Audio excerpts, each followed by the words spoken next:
બોલો શ્રી પ્રાણનાથ પ્યારે કી જય। બે બારથી બેથી બેન દુલાભાઈના ધામગમન નિમિત્તે ભાઈ શ્રી વિનોદભાઈ અને જેઠાભાઈ બંને સાપ્તાહિક પારણ માટે અહીં રાજ્ય લેવા માટે આવે છે મંદિરમાં ટીન્ટોઈ। તે એમને હું રાજ્ય આપું છું। એ રાજ્ય લઈને ત્યાં સાપ્તાહિક પારણની પધરામણી કરવામાં આવશે। બોલો શ્રી પ્રાણનાથ પ્યારે કી જય। બોલો શ્રી પ્રાણનાથ પ્યારે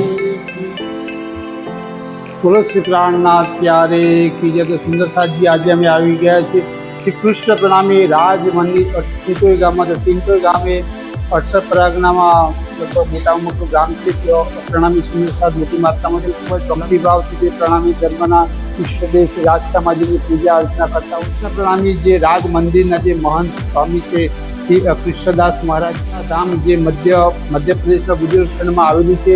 ત્યાં અમારું મુક્તિધામ મંદિર આવેલું છે। પરમધામ કહેવામાં જે પન્ના પરમધામથી સ્વરૂપ સાહેબથી રાજ્યની સેવા લાવેલા મિત્રો। આ મંદિર 2017થી 2017 દરમિયાન આ મંદિરમાં 125 પારાયણ રાજ મહોત્સવ યોજવામાં આવેલો। પ્રાણનાથ પ્યારે કી જય।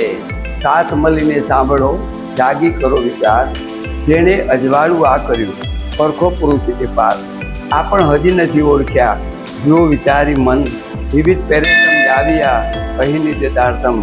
ટીન્ટોઈ કૃષ્ણ પ્રણામી રાજ મંદિરની અંદર લગભગ 300 વર્ષ પૂર્વે કલમદાસ મહારાજ એક મહાન વિભૂષિત બહુ જ્ઞાની ને ટીન્ટોઈથી ચાલતા પદ્માવતીપુરી ગયેલા, ત્યાંથી ઉર્જન સ્વરૂપ સાહેબ હસ્તલિખિત લાવેલા અને અહીં લાવીને એક હસ્તલિખિત સ્વરૂપ સાહેબ જાતે પણ અહીં લખેલા છે। એટલે ખરેખર તો આ મંદિર બહુ જૂનું પુરાણી છે અને એ મંદિરનું જે સંચાલન મારા ટીન્ટોઈ ગામના સુંદર સાહેબ બહુ સારી રીતે કરે છે।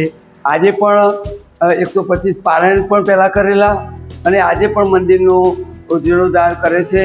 એ સંડાસ, બાથરૂમ, રસોડું, સ્ટીલની જારી એ અને ઉપર ચાઇના મેજિક કરાયું અને ઉપર બીજા માળ પર પથ્થર નાખી દીધા। આવી રીતે મંદિરનું ટીન્ટોઈ। બોલો શ્રી પ્રાણનાથ પ્યારે કી જય। જ્યારે મિત્રો કોઈ વ્યક્તિનું દેહાંત થતું હોય છે અને ધામગમન થતા હોય છે પ્રણામી સમાજમાં, ત્યારે તેમની પાછળ પારાયણ બેસાડવામાં આવે છે અને આ જે પારાયણ છે તે સેવા પધરામણી ટીન્ટોઈમાં જે મંદિર છે શ્રી રાજ મંદિર ત્યાંથી લઈ જવામાં આવે છે। તો હું અને મારા કાકા છે જેઠા કાકા મોટી બેબારથી અહીંયા શ્રી રાજજીને લેવા માટે આવે છીએ। તો મહંત સ્વામી અમને રાજ્ય આપશે અને આ રાજ્ય લઈ અને અમે પરંપરાગત મુજબ મોટી બેબારમાં આજે અમારે પારાયણ બેસાડવાનું છે। તો 7 દિવસ પારાયણ થશે, ત્યારબાદ પૂર્ણાહુતિ થશે અને તેમનું પઠન પણ મહંત સ્વામીશ્રી પોતે જ કરશે અને ચર્ચાવણીનો લાભ પણ આપશે। બોલો શ્રી પ્રાણનાથ પ્યારે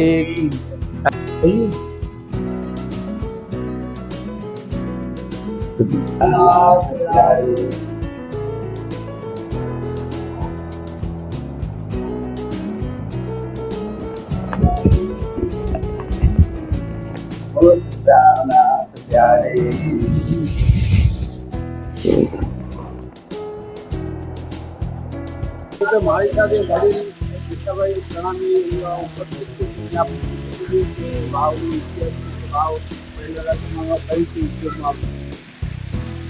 સામેથી જે રસ્તો દેખાય ને તે રસ્તાથી અંદરની સાઈડેથી વાવનું બાંધકામ ચાલુ થયેલું। વર્ષો જૂની આ વાવ છે અને આ લંબાઈમાં એટલી મોટી છે અને કુદરતી પાણી પણ ઘણું છે અંદર, બરાબર। તો એ રીતે આ વાવનું બંધારણ છે, બરાબર।